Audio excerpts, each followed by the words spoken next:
दिल में उगता है, दिमाग में पलता है, जुबान से फल देता है, शिक्षा का वृक्ष हर दिशा में ऊंचाइयों तक फैलता है। नमस्कार, आभार, अभिनंदन, सुप्रभात हमारे सभी दर्शकों का स्वागत है उनके अपने बेहद ही खास कार्यक्रम बिहार बिहान में। और आज की सुबह मैं हूं आपके साथ, आपकी दोस्त और होस्ट शक्ति। दर्शकों, हर किसी की ख्वाहिश होती है कि वह पढ़ लिख कर अच्छी सी नौकरी पाए। अक्सर हम लोगों को यह बात करते हुए भी सुनते हैं कि जीवन की हर सुख सुविधा का लुत्फ उठाना चाहते हो, एक वेल सेटल लाइफ चाहते हो, हर ऐशो आराम की ज़िंदगी चाहते हो, तो पढ़ लिख कर अच्छी सी नौकरी पाओ। क्या वाकई दोस्तों शिक्षा केवल अच्छी नौकरी पाने तक सीमित है?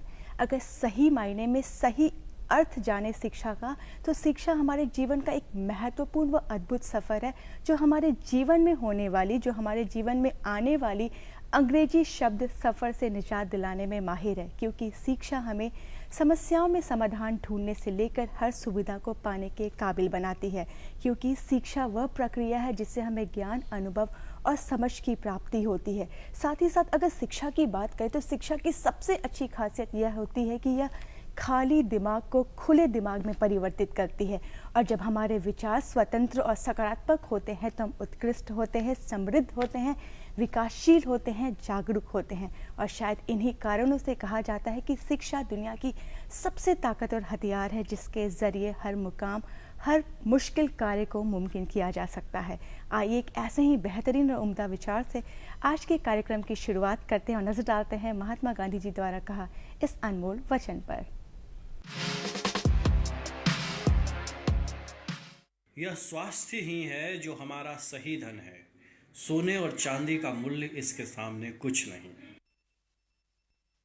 वक्त हो चला हमारे बेहद ही खास सेगमेंट का, जिसका आपको बेसब्री से इंतजार रहता है। जी हाँ दर्शकों, वक्त हो चला हमारे आज के मेहमान से रूबरू होने का।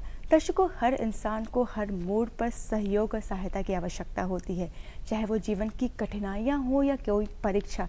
कहते हैं ना कि अगर जीवन में हमेशा आगे बढ़ने की हिम्मत देने वाला कोई मिल जाए या प्रोत्साहित करने वाला मिल जाए तो कठिन से कठिन सफ़र भी आसान लगने लगता है। और आज हम आपका परिचय एक ऐसी विशेष अतिथि से करवाने जा रहे हैं जिन्होंने अपने विचारों से, अपने कार्यों से, अपने विद्या प्रचार प्रसार से लोगों को मार्गदर्शित कर उन्हें नई दिशा प्रदान की है। और साथ ही साथ इनके सक्रियता के लिए इन्हें कई पुरस्कारों से सम्मानित भी किया गया है। तो चलिए स्वागत करते हैं हमारे आज के विशेष अतिथि का। हमारे बीच मौजूद है डॉक्टर राजीव सिंह, शिक्षाविद व वरिष्ठ पत्रकार। साथ ही साथ आप पुलिस पब्लिक प्रेस संबंध विशेषज्ञ भी हैं। और इनसे जुड़ी एक और जो महत्वपूर्ण बात है दर्शकों यह है, जो गौरवान्वित करने वाली बात यह है कि इन्हें राजभाषा गौरव पुरस्कार से सम्मानित भी किया गया है। आपका तहे दिल से स्वागत है हमारे कार्यक्रम बिहार बिहार में। जैसा कि राजीव जी, आपको राजभाषा द्वारा दिया गया भारत सरकार का सबसे सर्वोच्च पुरस्कार से सम्मानित किया गया है आपकी किताब के लिए। चाहूँगी सबसे पहले इससे जुड़ी कुछ जानकारी हमारे दर्शकों के साथ साझा करें और आपको इसके लिए ढेरों शुभकामनाएं। मैं बताना चाहूँगा कि 18 अगस्त अभी इस वर्ष 2023 में राजभाषा विभाग गृह मंत्रालय द्वारा ये अवार्ड की घोषणा की गई है। ये जो अवार्ड है राजभाषा गौरव पुरस्कार जो कहते हैं, ये व्यक्तिगत और कंपनी, जितने भी भारत सरकार की जो कंपनियां हैं, जितने भी डिपार्टमेंट्स हैं, उनको राजभाषा कीर्ति अवार्ड, उनको उस कैटेगरी में, और जो इंडिविजुअल्स जो होते हैं उनको राजभाषा गौरव पुरस्कार विभिन्न विभिन्न क्षेत्रों में उनको दिया जाता है। और ये जो पुरस्कार है वो राजभाषा कार्यान्वयन के क्षेत्र में भारत सरकार का ये सर्वोच्च पुरस्कार है। तो मैं बहुत सौभाग्यशाली मानता हूँ और मैं बिहार की इस धरती को मैं प्रणाम भी करता हूँ कि आज मैं जो भी इसको मैं क्रेडिट देता हूँ बिहार को भी, क्योंकि मेरी जो शिक्षा दीक्षा हुई है बचपन से यहीं से हुआ है। तो इसके संबंध में बताना चाहूँगा, ये जो पुरस्कार है, जैसे हम जानते हैं कि हमारी जो राजभाषा है वो हिंदी है। 14 सितंबर 1949 में जब हमारा संविधान जो इसमें अंगीकृत किया गया कि राजभाषा जो है हमारी हिंदी होनी चाहिए। और जो हमारे जो हैं महात्मा गांधी, सुभाष चंद्र बोस, सबका ये सपना था कि ये राष्ट्रभाषा के तौर पे भी ये कॉमन है। लेकिन ये था कि शुरुआती तौर पे ये हुआ कि 14 सितंबर 1949 को हिंदी को राजभाषा के तौर पे घोषित किया गया। और इसी उपलक्ष्य में हम प्रतिवर्ष 14 सितंबर को हम हिंदी भाषा मनाते हैं। और ये जो राजभाषा जो गौरव पुरस्कार जो मुझे अभी जो घोषणा हुई है 18 अगस्त 2023 को, तो ये जो है अभी 14 सितंबर को तृतीय अखिल भारतीय राजभाषा सम्मेलन होने जा रहा है। उसमें जो है 14 सितंबर को माननीय, ये पुणे में होने जा रहा है, और इसमें माननीय गृह मंत्री द्वारा जो भी जितने भी सम्मानित जो हुए हैं उनको सम्मानित किया जाएगा। और पूरे भारत के जितने भी गवर्नमेंट ऑफ इंडिया के डिपार्टमेंट्स हैं, अराउंड 10,000 लोग इसमें शामिल होंगे। और ये जो फर्स्ट जो है, चूँकि देखिए राजभाषा जो है किसी भी देश का जो विकास होता है ना, प्रगति है, विकास है, उसके लिए आपकी जो भाषा है वो बहुत ही महत्वपूर्ण होती है। और आपको राजभाषा का आपका ये लाभ है कि आपको देश को एकता में बांधने में बहुत अच्छा रहता है। जो संवाद का जो है, सरकार जैसे जनता से संवाद करना चाहती है उसके लिए काफ़ी महत्वपूर्ण है। व्यापार है, विकास है, इसके लिए एक भाषा, राजभाषा बहुत, इसलिए ये बहुत ही अच्छा भारत सरकार का ये बहुत अच्छा इनिशिएटिव है। और ये तीसरा है, ये प्रथम जो है, प्रथम राष्ट्रीय भाषा जो सम्मेलन है वो बनारस से इसकी शुरुआत हुई थी। 14 सितंबर 2021 को इसकी शुरुआत बनारस में हुई थी। द्वितीय जो है वो गुजरात के सूरत में हुआ था, द्वितीय राजभाषा सम्मेलन। और तृतीय भी 14 सितंबर 2023 को होने जा रहा है। तो ये जो पुस्तक में जो मुझे जो मिला है, इसमें अलग अलग वर्ग हैं। इसमें जो इंडिविजुअल्स में जो पुरस्कार मिलते हैं तो इसमें अलग अलग वर्ग हैं। ज्ञान के लिए दिया जाता है, न्यायालय के लिए दिया जाता है, पुलिस प्रशासन के लिए दिया जाता है, कला के लिए दिया जाता है। तो मुझे जो मिला है वो पुलिस प्रशासन श्रेणी में ये पुरस्कार मुझे मिला है। और इसके बारे में थोड़ा मैं जानकारी देना चाहूँगा। एक हम लोगों ने, मैं बिहार से ही बिलोंग करता हूँ, लेकिन मैं पिछले 10-15 वर्षों से मैं भोपाल में निवासरत था। और ये जो आइडिया आया पुस्तक का, हमारी पुस्तक का नाम भारत में कानून व्यवस्था, पुलिस की चुनौतियाँ एवं समाधान। तो मध्य प्रदेश कैडर के 1985 बैच के डीजीपी थे, तो हम लोगों ने 10 साल पहले हम उनके साथ बैठे थे। तो हम लोगों ने चर्चा किया कि क्यों ना आपका एक्सपीरियंस, पुलिस का एक्सपीरियंस और पत्रकार और शिक्षाविद का एक्सपीरियंस अगर मिले तो समाज के लिए बहुत अच्छा रहेगा। क्योंकि हमने देखते हैं कि हम अक्सर ये देखते हैं कि पुलिस प्रशासन, समाज और पत्रकार, इसके बीच में काफ़ी गैप है, एक विश्वास की कमी है, एक और बहुत सारी चीज़ें गैप है। तो हमें ऐसा लगा कि ऐसा कुछ हम लोग मिलकर काम करते हैं। उसी को हम लोगों ने शब्दों में काफ़ी लंबा मेहनत में, और उसमें फिर हम लोगों ने एक पुस्तक का नाम रखा भारत में कानून व्यवस्था। क्योंकि मुझे लगता है समाज के हर व्यक्ति, हर तबके के लोग, हर विभाग के लोग, हर लोगों को कहीं ना कहीं कानून व्यवस्था से वास्ता पड़ता है। और मुझे लगता है कि जानकारी होनी भी चाहिए। लेकिन आत्मविश्वास बढ़ाने के लिए, मोरल बढ़ाने के लिए हमने ये पुस्तक लिखा और उसी पुस्तक में हमें ये अवार्ड मिला। ये पुरस्कार पाना खुद में ही एक बहुत ही बड़ी, मतलब सुखद और गौरव महसूस करने वाली अनुभूति है।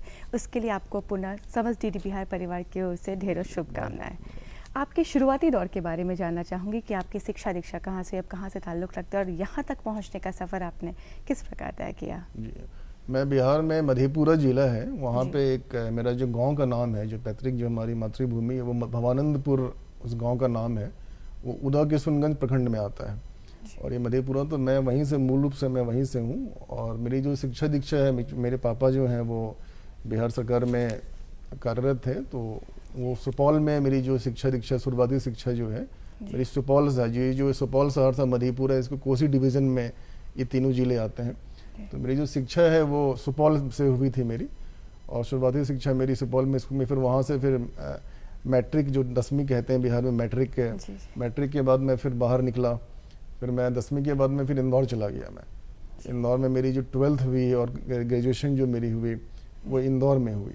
इंदौर में, मध्य प्रदेश में जो इंदौर है, वहाँ जिसको मिनी मुंबई भी कहते हैं, वहाँ पे हुई। उसके बाद फिर मैं दिल्ली चला गया। उसके बाद मैं दिल्ली, जो कि जैसे हर बिहारी का सपना होता है, पेरेंट्स का भी और हर व्यक्ति का सपना होता है कि वो IAS IPS बने, डिप्टी कलेक्टर DSP बने। मेरा भी सपना था कि मैं ये बनूं। तो तैयारी करने के लिए कुछ दिनों में तैयारी मैंने पटना में भी किया। उसके बाद फिर बेहतर तैयारी के लिए मैं दिल्ली गया। तो तैयारी में कर रहा था तो कुछ मित्रों ने हमें सजेस्ट किया कि आप ये करिए, लेकिन साथ में एक बैकअप रखिए। तो फिर मैंने पत्रकारिता, मैंने मास्टर ऑफ जर्नलिज्म मैंने पत्रकारिता से मैंने किया, मैंने दिल्ली में। फिर उसके बाद मैं वहाँ से फिर मैं पत्रकारिता, वहाँ पे कुछ दिन मैंने पत्रकारिता भी की दिल्ली में, विभिन्न अखबारों में। फिर उसके बाद में फिर मैं भोपाल में मैं शोध कार्य करने के लिए, पत्रकारिता में PhD करने के लिए मैं भोपाल में आया। और फिर भोपाल में फिर मैं एक अच्छा इंसिडेंट बताना चाहूँगा कि मैं भोपाल में तो आया था PhD शोध कार्य करने के लिए, लेकिन एक जीवन में जो भी सपना था, जो मैं करना चाहता था, तो उसके साथ वो सब मुझे मिला। मैं हमेशा IAS IPS बनना चाहता था, डिप्टी कलेक्टर DSP बनना चाहता था, मैं BHU JNU में पढ़ना चाहता था। पर इसको दुर्भाग्य कहे या सौभाग्य कहे कि मैं हर जगह मैं फेल हुआ। 12-13 बार मैं फेल हुआ, मुझे कहीं सफलता नहीं मिली। और भगवान का ऐसा रहा कि मेहनत, लगन और भगवान की कृपा, सबकी दुआओं से जहाँ जहाँ मैं फेल हुआ, तो अब मैं वहाँ मैं पढ़ाने जाता हूँ, वहाँ मुझे आमंत्रण प्राप्त होता है कि मैं पढ़ाने जाऊँ। तो ऐसा मेरा जीवन का सफ़र रहा, और अभी रिसेंटली राष्ट्रीय गौरव पुरस्कार मिला, तो एक अच्छा रहा, सकारात्मक। जी, कहते हैं कि अगर आप मेहनत करते हैं, अगर आप मेहनती हैं, तो कहीं ना किसी रूप में आपकी मेहनत आपके सामने या आपको ऊंचाइयों तक लेकर जाती ही है। भले आप किसी समय आप सफल नहीं हो पाए अपने लक्ष्यों में, लेकिन दूसरी जगह आपको मतलब आपकी मेहनत ने एक मुकाम तक पहुंचा दिया है। जैसा कि आपने बताया कि 10वीं के बाद आप दूसरे स्टेट में जाके अपनी पढ़ाई को जारी रखा, लेकिन अगर आज की वर्तमान समय की बात करें तो आज बिहार में भी कई ऐसी सुविधाएं हैं जिसके तहत हम अपनी उच्च शिक्षा को जारी रख सकते हैं। इस पर क्या कुछ कहना चाहेंगे? नहीं, बिल्कुल, मैं आपको बताऊं, मैं 98 के बाद में बिहार से बाहर गया, और उस समय का बिहार और अभी का जो बिहार में, मैं अभी 4 महीने पहले मैं बिहार ही शिफ्ट हुआ हूं, क्योंकि मुझे लगा कि अब गृह राज्य बिहार के लिए अपनी सेवाएं करनी है। बाहर बहुत काम किया, जो बाहर से मुझे अनुभव मिला। तो कोरोना के दौरान मैं काफ़ी लंबे समय, ऐसा हुआ कि 25 सालों के बाद मैं काफ़ी लंबे समय तक अपने पेरेंट्स के साथ और अपने लोगों के बीच कोशी एरिया में रहा। उसी समय मैंने डिसाइड किया कि नहीं, अब बिहार ही शिफ्ट होना है, तो उसी और बिहार राज्य की सेवा करनी है, जो भी मुझे मिला है बाहर से, जो अनुभव मिला है।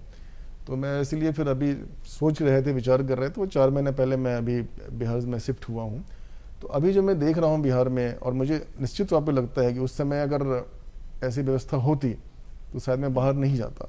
तो अभी जो मैं देख रहा हूँ कि शिक्षा में, अगर हम शिक्षा की बात करें तो अच्छा है, कई सारे यूनिवर्सिटीज़, सेंट्रल यूनिवर्सिटीज़ में देख अच्छा खुले हैं, कई सारे कोच, आपके पास सारी फैसिलिटीज़ जो हैं, जो आप, तो मैं अपील करूँगा बिहार के छात्रों से कि आपको बाहर क्यों जाना है। जो बाहर, जो आप देखिए, अच्छा, आप फैमिली को छोड़ के, पेरेंट्स को छोड़ के, आप अपने परिवार को छोड़ के, सुविधाओं को मैं देखता हूँ बाहर में कि अब बच्चे जाते हैं और काफ़ी समस्याओं का रहना खाना, बहुत हेल्थ इश्यूज़ भी होता है। तो बिहार जाने की आवश्यकता नहीं है, बाहर जाने की आवश्यकता नहीं है। मुझे लगता है कि अब जो बिहार में ही आप वो सारी चीज़ें कर सकते हैं, तो अपना टैलेंट, अपना समय अपने राष्ट्र को दीजिए, अपने राज्य को दीजिए, राज्य विकास होगा। जैसे मैं हमेशा कहता हूँ कि बिहार मेरा आंगन है और भारत मेरा घर है। तो हमें आंगन को भी मजबूत करना है और हमें घर को भी मजबूत करना है। तो निश्चित तौर पे अब बिहार में बहुत परिवर्तन है शिक्षा के क्षेत्र में, और उम्मीद करता हूँ कि आगे भी काफ़ी कार्य इस पे होगा। आपके द्वारा कई शोध कार्य भी किए गए हैं, किन विषयों पर आधारित है ये शोध कार्य? शोध कार्य मैंने जैसा बताया कि मैंने पत्रकारिता में मैंने PhD किया है मैंने, तो मेरे जो शोध कार्य है वो PhD इसी में पत्रकारिता में ही मैंने किया था। और उसमें मेरा ये जो विषय था, उसमें ये हम ये देखना चाह रहे थे कि जो आज के जो युवा हैं, आजकल कहते हैं ना कि लोगों ने पढ़ना कम कर दिया है। आजकल लोग कहते हैं मोबाइल के आने से हर कोई मोबाइल पे चला गया। तो मैं ये देखना चाह रहा था कि आजकल के युवा जो हैं वो क्या न्यूज़पेपर पढ़ते हैं कि नहीं पढ़ते हैं, जो कॉलेज गोइंग यूथ हैं वो पढ़ते हैं कि नहीं पढ़ते हैं। तो मैंने रिसर्च में ये पाया कि सुखद अनुभूति है कि नहीं, आप कितना भी टेक्नोलॉजी हो जाए, लेकिन जो हमारी एक आज भी हमारी आदत है कि सुबह हम उठे तो चाय के साथ पेपर होना चाहिए। तो मुझे लगता है कि वो खत्म नहीं होगा और वो चलते रहेगा। मुझे लगता है किसी भी देश के विकास के लिए जो उच्च शिक्षा और शोध जो है वो प्रगति का एक बहुत बड़ा रीढ़ का हड्डी है। किसी भी देश का शिक्षा के लिए जो है शोधकार, वो रीढ़ का हड्डी है। आप देखिए वेस्टर्न कंट्रीज़ में क्या होता है कि जो रिसर्च होता है, उनके जो प्लान बनते हैं, उनकी जो इकोनॉमी होती है, वो रिसर्च को लिया जाता है और इस आधार पे उसको फिर उस पर काम किया जाता है और इस आधार पे उन पर वो बहुत बड़ा रोल निभाते हैं। और मैं आशा करता हूं कि हमारे यहाँ भी उस शिक्षा में शोध में काफ़ी कार्य हो रहा है बिहार में। मैं देख रहा हूं कि जो भारत सरकार है, राज्य सरकारें हैं, कई विषय पर वो शोधार्थियों को फैसिलिटेट करती हैं, प्रमोट करती हैं कि आप शोध करिए और अच्छे शोधकार हो रहे हैं। तो मुझे लगता है क्योंकि उच्च शिक्षा जो है, उस शिक्षा में शोधकार जो है वो विकास का रीढ़ का हड्डी है, जैसा मैंने पहले कहा। तो उसमें इसीलिए होते रहने चाहिए, विकास होना, इस पर हमेशा कार्य होना चाहिए और हम प्रोत्साहित करनी चाहिए सरकार को, पेरेंट्स को, समाज को, परिवार को शोध कार्य करने के लिए प्रोत्साहन करते रहना चाहिए। राजीव जी, जैसा कि कहते हैं कि किसी भी समाज या राष्ट्र के बेहतर निर्माण के लिए शिक्षा और स्वास्थ्य दोनों बहुत ज़रूरी है, इसके प्रति आप लोगों को किस प्रकार जागरूक करेंगे?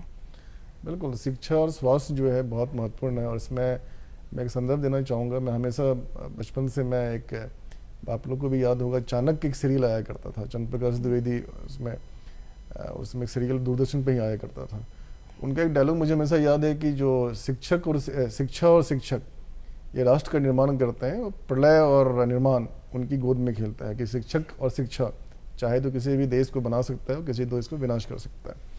और बिल्कुल जो है शिक्षा जो है, हम देखिए हमारा जो इतिहास है भारतीय शिक्षा, वो काफ़ी रिच है। प्राचीन काल से हम देखिए, प्राचीन काल में शिक्षा का काफ़ी महत्व था, इसीलिए हमें जो भारतवर्ष को विश्व गुरु कहा जाता था। आप देखिए हमारा इतना रीच है हमारा एजुकेशन की, हम तक्षशिला, नालंदा, इस काशी, अयोध्या, ये सब शिक्षा के केंद्र हुआ करते थे उस समय।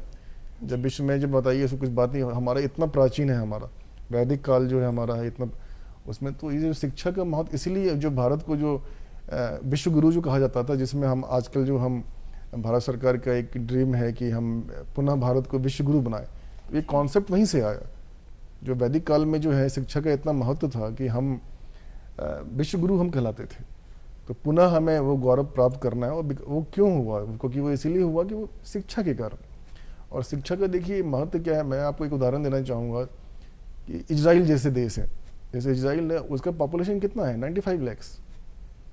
हमारे बिहार का पॉपुलेशन आई थिंक 14 करोड़ है, लेकिन वहाँ देखिए शिक्षा का इतना महत्व है और वो हमसे सीखते हैं। पूरा विश्व जो है, आप देखिए शिक्षा को, आप देखिए अमेरिका में जितने भी सीईओ हैं बड़े बड़े कंपनी के, इवन कि गूगल, आज गूगल के बिना हम कल्पना नहीं कर सकते हैं। उसके जो सीईओ हैं वो हमारे बिहार से हैं। और ऐसा नहीं है कि ये कोई शुरू से ऊपर से बन के गए हैं, काफ़ी इन्होंने स्ट्रगल किया और भारतीय शिक्षा की वो देन है। भारतीय शिक्षा संस्थान में वो पढ़े, वो फिर वहाँ से उन्होंने स्ट्रगल किया, फिर वहाँ पे गए और आज जो है वो शीर्ष पे बैठे हुए हैं। तो इसमें जो है शिक्षा इसलिए महत्वपूर्ण। और आपने जो कहा कि अब तो मैं प्राचीन काल की बात की, तो 3 फेज़ है शिक्षा को, जो है भारत में 3 फेज़ में हम बांट सकते हैं। प्राचीन काल में जो है हम वैदिक उस समय था, और उस समय उसके बाद फिर मध्यकालीन आया, तो उसमें मुगलों का शासन आया, उसमें भी काफ़ी साहित्य पे काफ़ी काम हुआ, शिक्षा पे काफ़ी काम हुआ। बाहर के जो बड़े बड़े लोग भी थे, जो शिक्षाविद थे, वो भी आए। उसके बाद जो है आधुनिक काल में हम देखें तो उसमें भी काफ़ी काल हुआ और उसमें भी काफ़ी काम हुआ उस शिक्षा पे। इवन कि मुझे याद आ रहा है कि 1917 तक भारत में जो है 5 विश्वविद्यालय, जब कुछ समय क्या इतना हम डेवलप नहीं थे, भारत में 5 विश्वविद्यालय स्थापित थे, जिसमें हमें गौरव होता है कि हमारे पटना विश्वविद्यालय भी 1917 में जो है जो विश्वविद्यालय था, तो वो यहाँ पे बना यहाँ पे। तो इसीलिए उच्च शिक्षा जो है काफ़ी महत्वपूर्ण है। और जैसे आपने कहा स्वास्थ्य, लोग क्या है कि आजकल आपने बहुत अच्छा, मैं आपको धन्यवाद देना चाहूँगा कि आपने शिक्षा के साथ स्वास्थ्य को भी जोड़ा, क्योंकि आजकल क्या है कि आजकल लोग स्वास्थ्य के लिए अवेयर नहीं है। अगर आपको शिक्षा प्राप्त करना है, आपको सफल होना है, तो शिक्षा तो आवश्यक है ही, साथ में स्वास्थ्य भी आवश्यक है।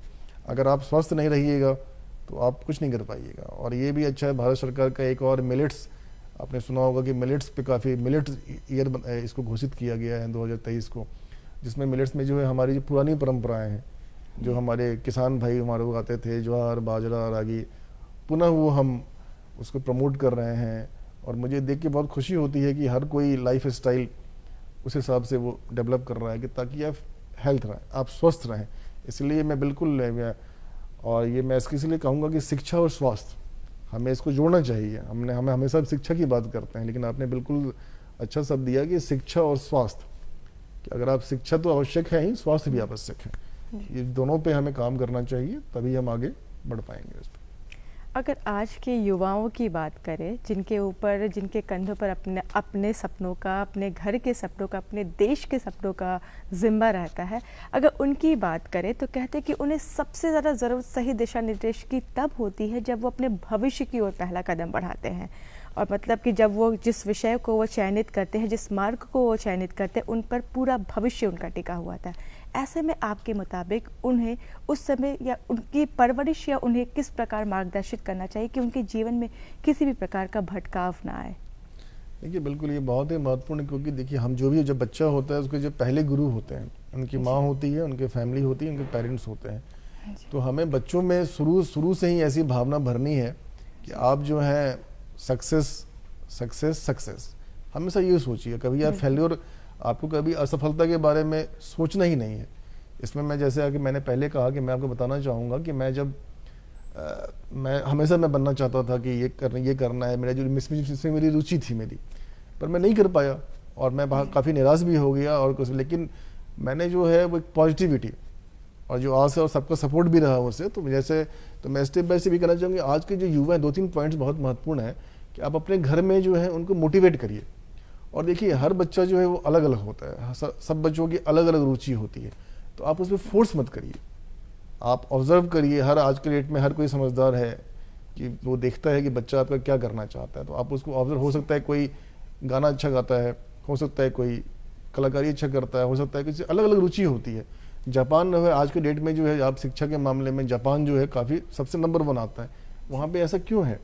क्योंकि वो जो उनकी जो रुचि होती है, तो शिक्षा के साथ रुचि के विषय भी में उनको वो किया जाता है कि मोटिवेट किया जाता है कि आप करिए। और बिहार में भी और भारत में भी ऐसा हो रहा है, लेकिन कई बार कुछ नकारात्मक खबरें हम सुनने को मिलते हैं कि जैसे, लेकिन उस पर हमें नहीं जाना है। मैंने कहा ना कि देखिए जीवन जो है एक आईना है, ये हम पे डिपेंड करता है कि उस आईने में हम क्या देखते हैं। अगर आप चाहें, हाथों की जो उंगली है, 5 उंगली भी बराबर नहीं होती है, तो ये हम पे डिपेंड करता है कि उस आईने में हम क्या देखना चाहते हैं और क्या नहीं देखना चाहते हैं।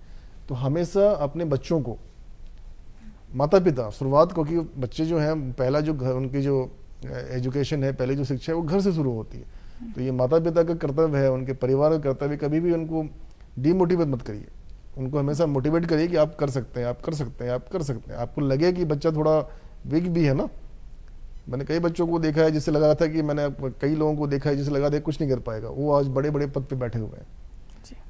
तो बिकॉज ऑफ मोटिवेशन। तो इसीलिए ये बहुत ज़रूरी है। पहला पॉइंट तो ये है कि आप जो उनका रुचि का विषय है उस पर आप उनको पढ़िए। दूसरा जो मैं कहता हूँ कि सकारात्मकता, पॉजिटिविटी जो है ना, पॉजिटिविटी से आप कुछ भी कर सकते हैं। रिसेंटली आप देखिए, मैं उदाहरण देना चाहूँगा, अभी हम चंद्रयान पे पहुँच गए, तो अभी इतने बड़े बड़े डेवलप कंट्री हैं, काफ़ी कोई सोच भी नहीं सकता था, लेकिन वो क्यों हुआ? बिकॉज ऑफ शिक्षा, बिकॉज ऑफ हमारे लोग जो है वो वैज्ञानिक हैं, वो बने वहाँ पे, तो उन्होंने सफलता प्राप्त की। कई सारी हमने अचीवमेंट्स किया है हमने। तो इसीलिए दूसरा जो है positivity, yes we can do it, हम ये कर सकते हैं। कभी हमें ये नहीं सोचना है कि हम नहीं कर सकते हैं, आप ट्राई तो करो। तो उसमें दूसरा है सकारात्मकता। तीसरा है कि चॉइस, मैंने कहा जो रुचि जो चॉइस है भाई, लेकिन ये है कि तीसरा में जो है कि आप में आपको अपनी क्षमता का भी आकलन, जैसे जो माता पिता ने और आपने जो, जैसे मान लीजिए मैं घर से मेरी एजुकेशन हुई, तो माता पिता ने जो आपको अपब्रिंगिंग किया वो तो है, लेकिन उसके बाद हमें अपने को आकलन करना है।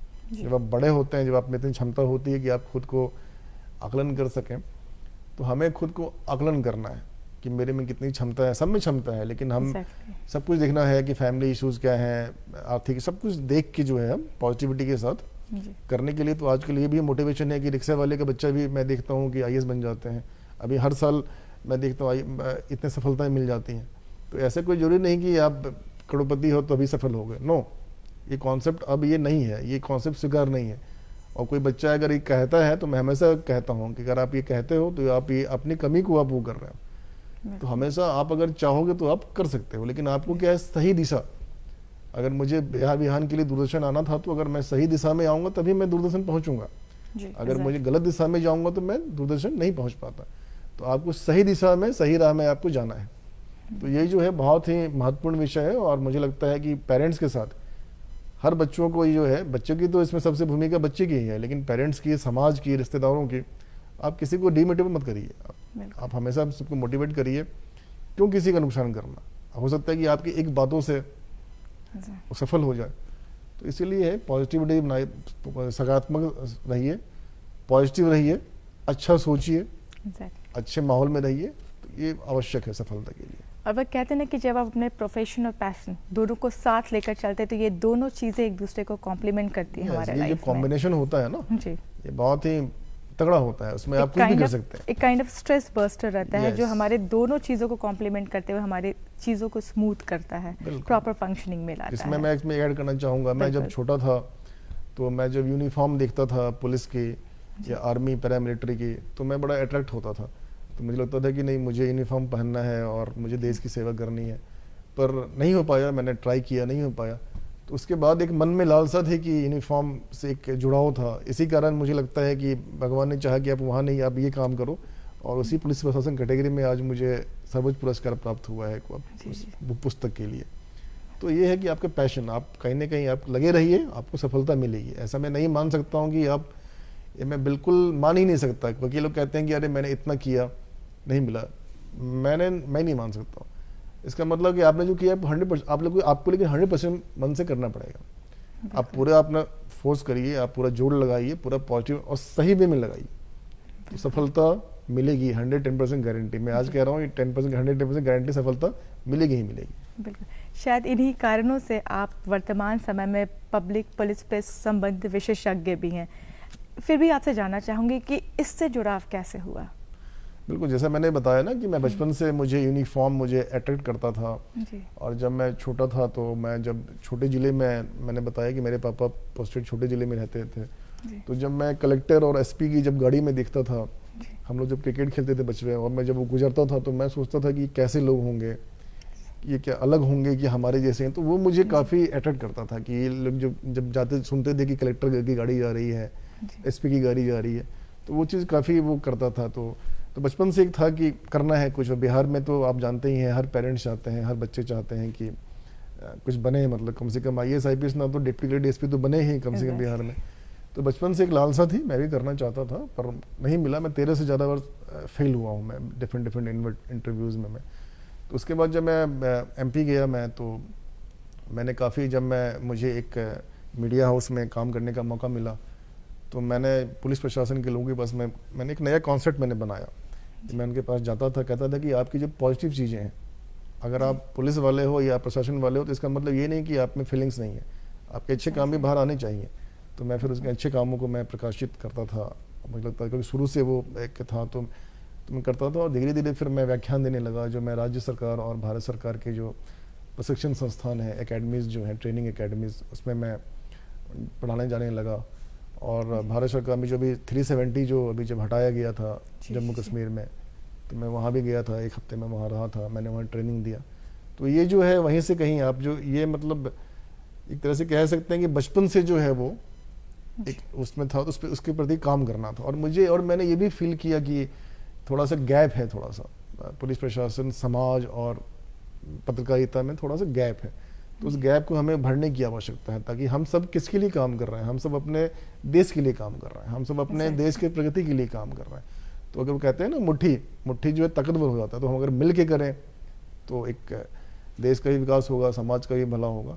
तो ये वहीं से जो है पुलिस प्रशासन, प्रेस, पब्लिक संबंध विशेषज्ञ, जो ये मीडिया ने ही हमें दिया था ये नाम, तो वहीं से फिर ये आया और उसी क्षेत्र में हमें काम करना है। और आशा है कि आगे भी हम इस पर कुछ, अभी मैं बिहार में आया हूँ तो मैं कोशिश करूँगा इस क्षेत्र में अपने अनुभव का जो है मैं लाभ प्रयास करूँ यहाँ बिहार में करने का। आपके द्वारा ऐसे कई कार्य विदेशों में भी किए गए हैं, जिससे आपने अपने देश का, अपने राज्य का नाम रोशन किया। आप कई सेमिनार और वर्कशॉप में हिस्सेदारी आपकी रही। ऐसे में जानना चाहूँगी कि वहाँ की शिक्षण प्रणाली और हमारे देश की शिक्षण प्रणाली में आप क्या अंतर महसूस करते हैं? देखिए, हमारी जो भारतीय शिक्षण प्रणाली जो है, मैं तो उसको भारतीय हूँ, मैं सर्वोच्च मानता हूँ। और ऐसा नहीं है कि मैं भारतीय होने के कारण मैं एक्स्ट्रा मैं तारीफ़ कर रहा हूँ, लेकिन ये है कि हमारी शिक्षा जो व्यवस्था है, ये सिद्धांतों पे ये आधारित है। हमें जो है, हम सिद्धांत पे आधारित हमारी जो शिक्षा व्यवस्था है। और विदेशों में मैंने ये देखा कि उनकी जो शिक्षा व्यवस्था है वो व्यवहारिक कौशल पे वो ज़्यादा फोकस करते हैं, और हमारा जो है शिक्षा व्यवस्था वो सिद्धांत पे। लेकिन मैं ये देख रहा हूँ कि जो नई शिक्षा नीति आई है उसमें काफ़ी काम हो रहा है, जो 2020 में कस्तूरी रंगन जी की अध्यक्षता में जो अनाउंस किया गया है, और इसकी अति आवश्यकता है। क्योंकि आप देखिए 1986 में शिक्षा नीति बनी थी, उसके बाद 34 सालों इतने लंबे समय के बाद 2020 में बनी। उसमें काफ़ी चीज़ें पहले काफ़ी अच्छी थी, तभी तो मैंने कहा ना कि हमारे जो देश के विदेशों में जो हैं, आप देखिए जितने भी डेवलप कंट्री हैं वहाँ हमारे लोग काम कर रहे हैं। अगर हमारे लोग सब वापस आ जाएँ भारत में, तो उनका तो वो कहते हैं कि हमारा तो आपके बिना काम ही नहीं होगा। और मैंने ये देखा कि आपका वो काफ़ी रिगार्ड करते हैं। आप जब बाहर जाइए और आप कहिए कि आप भारत से हो, तो उन लोग एक ऐसा इमेज है कि जो इंडियंस हैं, दे आर वेरी टैलेंटेड। तो वही हमारे लिए गर्व होता है जब हम कहते हैं कि हम इंडिया से आए हैं।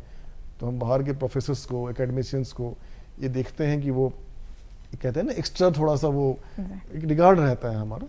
तो एक चीज़ अच्छा है, तो यही चीज़ मैंने फील किया। और एक अच्छा काम हो रहा है। मुझे लगता है कि जो भारत सरकार भी अलग अलग, हम जो कल्चरल जो एक्टिविटी हो रही है, तो उसमें जैसे मैं थाईलैंड गया था, तो मैंने वहाँ देखा कि जो हमारी जो राजभाषा है और जो संस्कृत भाषा है, कई सारे जो हमारे प्रोफेसर हमारे भारत के हैं वो वहाँ पे जाके कार्य करते हैं ताकि संस्कृति हमारा बढ़े। सांस्कृतिक मेल मिलाप भी काफ़ी है, तो काफ़ी काम हो रहा है उस शिक्षा में। मुझे लगता है, देखिए, कमियाँ हर जगह होती हैं, बिल्कुल। समस्या ये होती है कि हम कमियों को गिनाते हैं, हम कमियां आप कहीं भी कोई भी जो भी डेवलप कंट्री है वहाँ भी समस्या है। जी बिल्कुल। तो हम ये बिल्कुल नहीं कह सकते हैं कि भारतीय शिक्षा व्यवस्था में कमियां ही कमियां हैं। कमियां हैं, समस्याएं हैं, लेकिन हम ये कह रहे हैं कि काफ़ी अच्छा है। आप बस बाहर कभी जाओ और कभी आप सेमिनार में भाग लेने जाओ, करने जाओ, आप सब ये बोलो कि I am Indian, I am from India, तो आप रिगार्ड आपकी सोच काफ़ी वो, अगर जो प्रोफेसर्स की जो सोच है काफ़ी तरीका वो हो जाता है। तो मुझे लगता है कि काफ़ी अच्छा काम हो रहा है। राजीव जी, अगर बात करें तो आपने देश के कई प्रतिष्ठित विश्वविद्यालयों में, शैक्षणिक संस्थाओं में, प्रशिक्षण संस्थाओं में अपनी बातों से, अपने कार्य से छात्र छात्राओं का मार्गदर्शन किया है। ऐसे में आपके मुताबिक आज के छात्र छात्राओं को, युवाओं को अपने शिक्षण प्रणाली में, अपनी शिक्षा नीति में किन किन खास बातों पर ध्यान देने की आवश्यकता है, किन किन चीज़ों को शामिल करने की आवश्यकता है ताकि वो एक बेहतर भविष्य का निर्माण कर सकें? बिल्कुल, इसको मैं दो कैटेगरी में बांटूंगा। पहले मैं जो व्याख्यान देता हूं तो वो एक होता है कि आप छात्र हैं, सफलता जब आपको सफलता के प्रयास करते हैं, और दूसरा पार्ट है कि जब आपको सफलता मिल जाती है। तो जब मैं ट्रेनिंग वगैरह में एकेडमी में जब जाता हूं तो मैं वहां उनको व्याख्यान देता हूं जो ऑलरेडी पास हो जाते हैं और वो ट्रेनिंग के लिए वो आते हैं। तो पहले मैं बात करता हूं कि आप जब प्रयास करते हैं, तो वही मैंने कहा ना कि आपको सबसे पहले आपको किसी भी चीज़ में सफलता के लिए आपको वक्त के साथ चलना पड़ेगा। आपको कि वक्त की क्या डिमांड है। कभी हम सुना करते थे कि 10 साल पहले कोई कोर्स काफ़ी चर्चे में रहा करता था कि ये कोर्स कर लेते हैं, अभी कुछ और चल रहा था। तो आप कहते हैं कि समय के साथ आपको चलना पड़ेगा। आप देखिए, अगर आप समय के साथ अपडेट नहीं होइएगा तो आप फिर आपका भविष्य नहीं बन पाएगा। इसमें मैं एक एग्जांपल देना चाहूँगा। आपने देखा होगा, हम सभी ने देखा होगा, आज की तो बहुत हाईटेक हो गया है। पहले जो है आपने देखा होगा, जब कोई शॉट लेना होता था तो हेलीकॉप्टर के साथ वो जाते थे कैमरामैन। हम सभी ने देखा होगा कि हेलीकॉप्टर से वो शूट किया जाता था। आज वो जॉबलेस हो गए क्योंकि उन्होंने अपने आप को अपडेट नहीं किया। अब ये संभव ही नहीं है। अब कोई अगर कहे कि हेलीकॉप्टर के साथ हेलीकॉप्टर में बैठ के कैमरामैन शूट करे, अक्सर हम पहले देखते थे।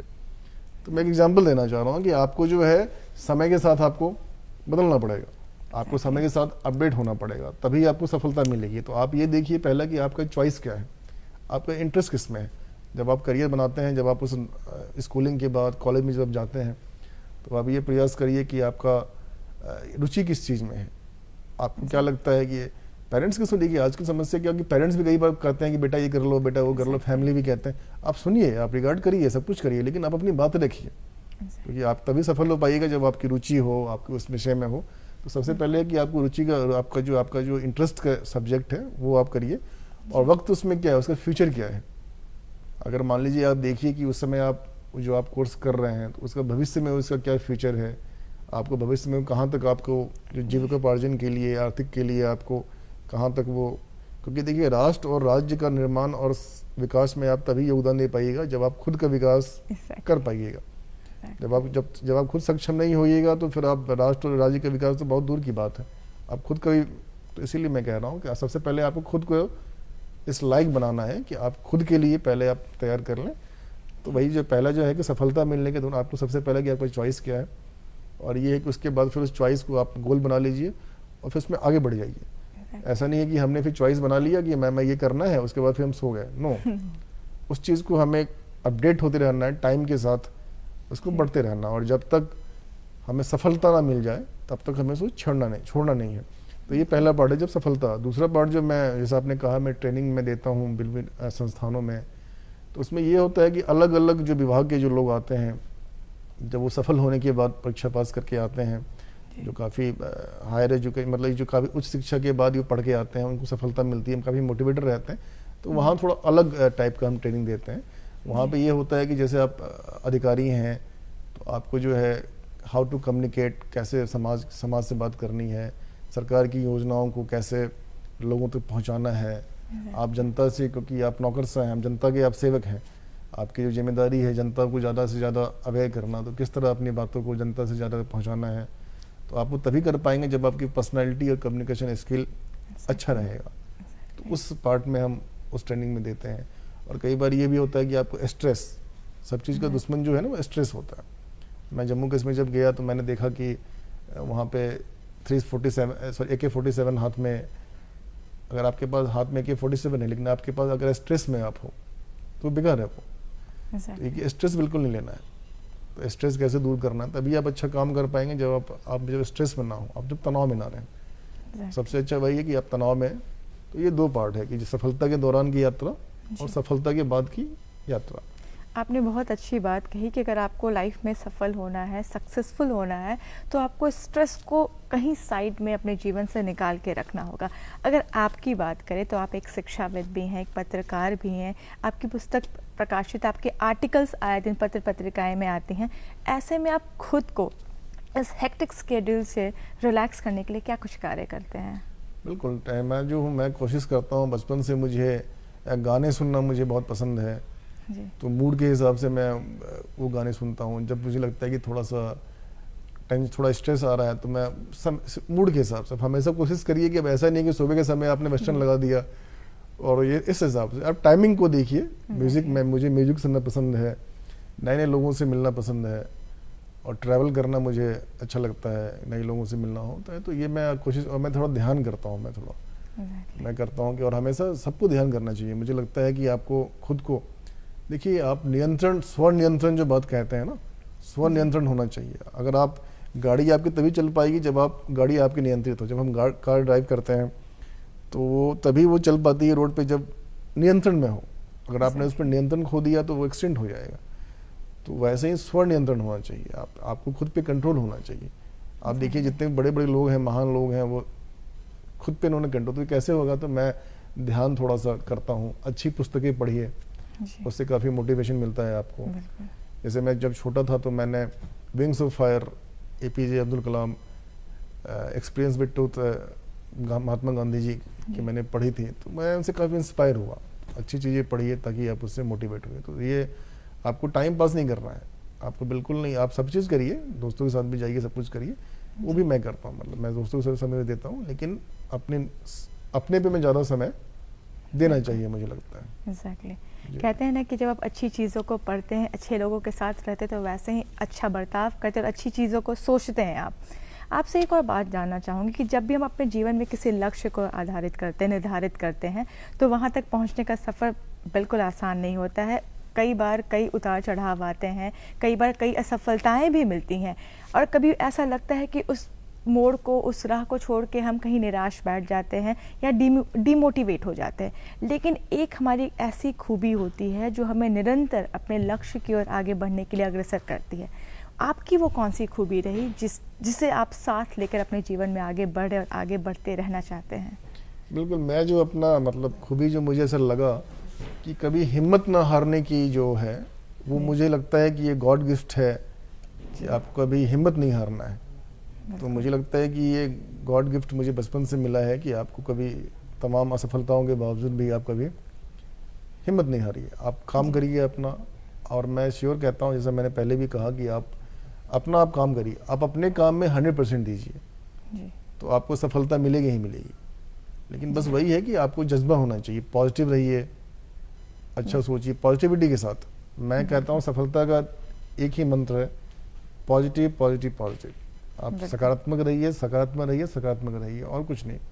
बहुत ही अच्छी बातें और बहुत ही अच्छी चीज़ें आपने हमारे दर्शकों के साथ साझा की। यहाँ पर बताया कि हमें किस प्रकार से अपने शिक्षा नीति हमारी कैसी होनी चाहिए, किस प्रकार हमें कार्य करना चाहिए, किस प्रकार खुद को हमें स्वस्थ और स्ट्रेस फ्री रखना चाहिए। उन तमाम बातों के लिए आपका तहे दिल से धन्यवाद। तो दर्शकों, ये थे हमारे आज के विशेष मेहमान डॉक्टर राजीव सिंह, जिनसे हमने जाना कि किस प्रकार हम खुद को एक सफलता तक, एक मुकाम तक लेकर जा सकते हैं। इसी के साथ दर्शकों, वक्त हो चला है आपको बताने का कि हमारा आज का कार्यक्रम आपको कैसा लगा, जिसके लिए ज़रूरी है आपको हमारा पता नोट करना। हमारा पता है निदेशक DD बिहार दूरदर्शन केंद्र पटना, फ्रेजर रोड पटना 800001, और हमारा ईमेल है director@ddkpatna@gmail.com।